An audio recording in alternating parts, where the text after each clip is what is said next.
Hi friends, Liz ടേസ്റ്റിൻ്റെ പുതിയൊരു വീഡിയോയിലേക്ക് എല്ലാ കൂട്ടുകാർക്കും സ്വാഗതം. ഞാനിന്നിവിടെ ഒരു ഉരുളക്കിഴങ്ങ് മപ്പാസിൻ്റെ റെസിപ്പിയുമായിട്ടാണ് വന്നിരിക്കുന്നത്. അതിനു മുമ്പ് ചാനൽ ആദ്യമായിട്ടാണ് കാണുന്നതെങ്കിൽ വീഡിയോ ലൈക്ക് ചെയ്യാനും ഷെയർ ചെയ്യാനും ചാനൽ സബ്സ്ക്രൈബ് ചെയ്യാനും മറക്കല്ലേ. അപ്പോൾ നമുക്ക് വീഡിയോയിലോട്ട് പോകാം. ഞാൻ ആദ്യമായി അതിന് പാൻ അടുപ്പത്ത് വെച്ചിട്ടുണ്ട്. ഇനി ഈ പാൻ ചൂടാകുമ്പോൾ അതിലേക്ക് വെളിച്ചെണ്ണ ഒഴിച്ചു കൊടുക്കുന്നുണ്ട്. വെളിച്ചെണ്ണ ഒഴിച്ച് കൊടുത്തിട്ട് വെളിച്ചെണ്ണ ചൂടാകുമ്പോൾ അതിലേക്ക് നമുക്ക് കടുക് ഇട്ട് കൊടുക്കാം.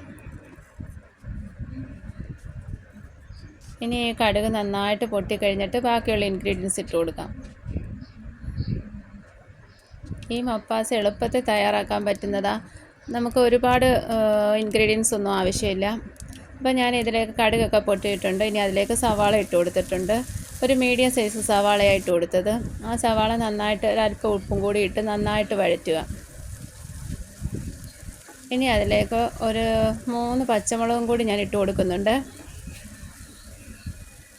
സവാള നന്നായിട്ട് വഴറ്റിയിട്ട് അതിലേക്ക് പച്ചമുളക് ഇട്ട് കൊടുക്കാം. 3 വലിയ പച്ചമുളകാണ് ഇട്ട് കൊടുക്കുന്നത്. എരിവൊക്കെ അവരവരുടെ ഇഷ്ടത്തിന് വേണ്ടി കൂടുതൽ വേണമെങ്കിൽ കൂടുതൽ ഇട്ട് കൊടുക്കാം.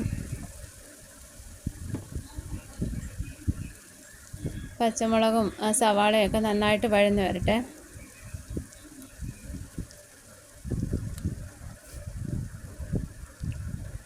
ഇത് വഴറ്റിയെടുക്കുന്ന സമയം കൊണ്ട് അതിനകത്തേക്ക് നമുക്ക് 1 സ്പൂണ് പെരിഞ്ജീരകം പൊടിച്ചതിട്ട് കൊടുക്കാം. ഞാൻ ഇതിനകത്ത് പെരിഞ്ജീരകം മാത്രമേ ഇട്ട് കൊടുക്കുന്നുള്ളൂ. മറ്റ് ഗ്രാമ്പു, കറുവപ്പട്ട അങ്ങനെയുള്ള സാധനങ്ങളൊന്നും ഇട്ട് കൊടുക്കുന്നില്ല. അതൊക്കെ ഒരുപാട് സ്മെല്ലാകും. അപ്പോൾ അതുകൊണ്ട് പെരിഞ്ജീരകം മാത്രമേ ഇട്ട് കൊടുക്കുന്നുള്ളൂ. പെരിഞ്ജീരകം പൊടിച്ചത് 1 സ്പൂൺ ഇട്ട് കൊടുക്കുന്നുണ്ട്.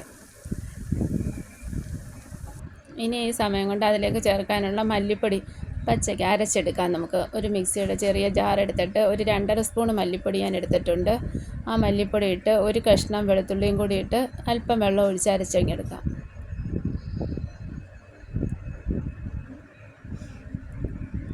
മല്ലി എണ്ണയ്ക്കകത്തിട്ട് മൂപ്പിക്കേണ്ട കാര്യമൊന്നുമില്ല. അത് പച്ചയ്ക്ക് അരച്ചെടുത്താൽ മതി. അരച്ചെടുത്ത് അത് ഈ സവാളയെല്ലാം വാടി വന്നപ്പോൾ അതിനകത്തോട്ട് നമുക്ക് ഒഴിച്ചു കൊടുക്കാം.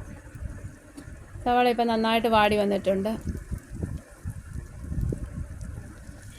ഇനി ഈ അരപ്പ് അതിനകത്തോട്ട് ഇട്ട് കൊടുത്ത് നന്നായിട്ട് ഇളക്കി കൊടുക്കാം. 1 സ്പൂൺ മഞ്ഞൾപ്പൊടി കൂടി ചേർക്കാം. പിന്നെ ഞാൻ 2 മീഡിയം സൈസ് ഉരുളക്കിഴങ്ങ് എടുത്തിട്ടുണ്ടായിരുന്നു. കുക്കറിനകത്ത് വേവിച്ചെടുത്തതാണ്.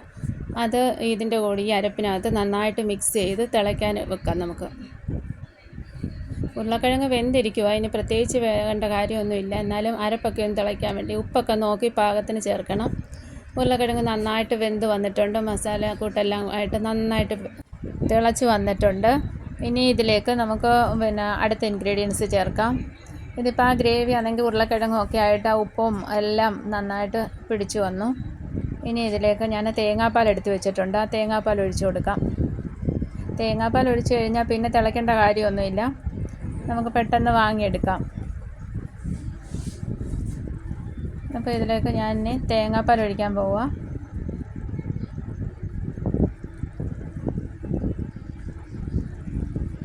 അപ്പോൾ ചാനൽ എല്ലാവരും കാണുകയും സബ്സ്ക്രൈബ് ചെയ്യുകയൊക്കെ ചെയ്യണേ. വീഡിയോ കാണുന്നവർ സബ്സ്ക്രൈബ് ചെയ്ത് കാണണേ. അപ്പോൾ ഇതിലേക്ക് നമുക്ക് തേങ്ങാപ്പാൽ ഒഴിച്ചു കൊടുക്കാം.